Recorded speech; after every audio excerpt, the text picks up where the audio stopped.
some things that are too, like you said, too horrific to really confront directly. And I think the lack of discourse on this moment in history in Italy, for example, you mentioned France, but I'm also thinking about the way that the invasion of Ethiopia, the war, what actually happened in the war, the atrocities, all those things, because those were not spoken about in Italy. A lot of it was denied. Textbooks would often just put a brief cursory note about this, and then students would go on and have no idea what happened. And you sense the absence of that dialogue in Italy now. I talk to friends of mine, and they tell me that it's not until they've talked to me and we've discussed this history that they then go back to their parents or their grandparents or uncles or great uncles, and only then do they discover that they had a family member who fought in Ethiopia. That families and the men, once they came back, also refused to talk about it. And you've got to wonder what it does to a country to completely lock that history up. How do you see the people that you once fought with? How do you see their children, their grandchildren that now are in your country? What do you teach your children and your grandchildren about Africans, about Black people, if you fought in a war and can't even talk about what you did there? So I think all of this, we are seeing what happens with the absence of conversation in Italy, and you're right, in France too. I mean, it's just interesting to hear you talk about how you raise your children after having fought in a colonial war. Jean-Marie Le Pen, who for a long time was the face of the National Front in this country, was a paratrooper in the colonial period in Algeria, and French army was engaged in all kinds of brutality during that period. He comes back to France, has a daughter, who is now the current face of the National Front in France. Yeah. You imagine that those conversations that happen around a kitchen table or that happen in casual settings make no difference, but when those children grow up, they could become those politicians like Marie Le Pen. It makes a difference. Having that dialogue would have exposed some of those generations to other ways to conceive of people who look different than them. A writer in the LA Review of Books said of you that you do not absolve your characters of their atrocities, and some of them, as we've been discussing, especially the Italians, did some barbaric things, but you recognize that they've all been split and fragmented by trauma. Is that fair? Yes, I think so. That's fair. Yeah. It's too easy to do a cruelty that is uncomplicated, that isn't compounded by its own vulnerabilities and fears and memories. And I think as a novelist, one of the challenges that I set myself was to create human beings who were complicated in addition to being cruel or whatever they were, because we all carry many different aspects, different characteristics within us, and people who are cruel, I don't think are any different. And when I was creating, I think you're speaking about Carlo Fucelli, in particular the Italian officer in my book. He has his own fears. He has his own vulnerabilities, and there are also certain things that he will not do. He will not cross certain lines. When Italy begins to pass anti-Semitic laws or starts to separate who's Italian from who is Italian Jewish or who's Jewish, he doesn't buy that. He doesn't agree with that. He's going to save the one person that he would like to save. I don't want to give too much away, but of course, his motives are not completely altruistic, but they're also there. So I did want to work with those complications. I'm curious about, I guess the levels of empathy we can have maybe for characters. It's hard to speak in real life because we have certain politicians that I'm aghast by. And I'm shocked by the behaviors happening now. But with characters, I really want to look at those complications. Were there characters that you found it particularly hard to do that for in the novel? Which characters were hardest to forgive? I think Primo Levi, despite his massive humanism and generosity of spirit towards the end of his life, said he just could not forgive. Were there any characters for whom you found this more difficult? Yeah, I don't know if it's interesting. I don't know if writing characters empathetically is an act of forgiveness. I think Carlo Fucelli was one of the hardest ones I had to write, and Kidane was one of the hardest ones I had to write. I could not. It took me a long time to really find Carlo, to get into his skin. To me, initially, he was a racist, misogynist, asshole, jerk. And I could not find a way into him at all until I started asking myself, well, what is it that scares him? And how do you work with that?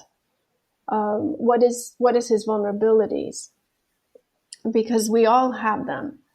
And once I started thinking about that and developing that story of his from background, from the time he was in Libya and he was attacked, and some Libyans, freedom fighters, almost killed him. These are scenes that never made it fully into the book. They were scenes that I took out, but they remained in my head and they developed this character. It gave me insight into him. And the same with Kidane, about all the pressures of growing up of a certain status, a certain class in life, with all the expectations, the loneliness that he felt as a result of who he was born to be. But he was also hard, in particular in the scenes with Hirut. That was hard. And yeah. I don't know. I think with both of them, in a sense, they made their own destiny. They made their own fate by the end of the book. I'm not sure I forgave them as much as they tried to give them a more empathetic gaze until the end. I don't want to say more. I don't want to give too much away. And yeah. The Shadow King. Sorry. Oh no, go ahead. Go ahead. No, and I think the Emperor was somebody that I really. It's a true story that he gave his 14-year-old daughter to be married to a man who's almost 50. And that he refused to get her when she kept complaining that the family was not treating her well. And then 2 years later, she was dead. And this is something that I had never heard about. I didn't know he had this daughter. No one ever mentioned it. Nobody talked about her. Nobody mentioned her name. And I wonder also if he did that on purpose, just erased her completely from photographs, from any references, from anything. And that was hard also to think about. Well, what does he think about that? How does he come to terms with it? Because the man that he gave her in marriage to, for the purpose of creating an alliance between two rivaling families, was the man who betrayed him to the Italians. So nothing worked. And that's a historical fact. It is a particularly tough moment. Yeah. It didn't work. His daughter's life, the death, didn't work. And how does a man come to terms with that? How does a father come to terms with that? And what does that mean about the way he will treat his countrymen, his subjects, if he treats his daughter like that? And those were all things I had in my head as I was writing the book. And he was also somebody that, not forgiveness, but looking at it at a level of empathy. I mean, you do. I found that episode very difficult. I have daughters myself, and it was hard to feel empathy with the emperor. But you torture him, and I'm not giving anything away, but you do torture the emperor with particular Greek and Shakespearean manners. It's quite excellent. Yeah. Thanks. Yeah. The emperor is an interesting character. The Shadow King begins in 1974, before jumping back 40 years, where it spends most of the narrative time. It jumps into other histories and other countries and other times, but the narrative is broadly in the 30s, and then it circles back to the 70s at the end, to around the time of this student revolt that eventually leads to the overthrowing of the emperor, which is the subject of your first novel, Beneath the Lion's Gaze. And so it's almost like having covered the 70s and 80s in your first novel, you head back to see how the previous generation are dealing with the 30s and 40s in your second. So how, beyond that very obvious point, how do the two books speak to each other? I was really curious about the memories that people carry from one generation into the next, and what difference it makes for the next generation. And I have a character in the first book who is also present in the second book as a younger man, Hailu. And I wanted to connect the two books because I'm interested in how memory and history combine, and what we carry with us after war, after traumatic experiences. And I thought it would be interesting to begin with Hirut, to end with Hirut, but also end with the emperor, who's now such a frail man and is living still in the past. I can't help thinking that the emperor's decision to leave Ethiopia in 1936 to go into exile in England, I can't help thinking that created such hostility and such disappointment and such anger in Ethiopia for all those people who stayed behind and fought, that was not a memory that was part of generations that followed. And when 1974 came and the revolution was starting, people remembered how he left them and how he left his country, and that bitterness was there. So I wanted to consider all those things in the second book, and so I played around with some of the characters, but also the timeline. How has the novel been received by your Ethiopian readers? What conversations were you keen to spark, or have you been pleased to see sparked? Yeah, the book is not released officially yet in Ethiopia, but I've had a lot of Ethiopians reading the book, and they've been incredibly supportive.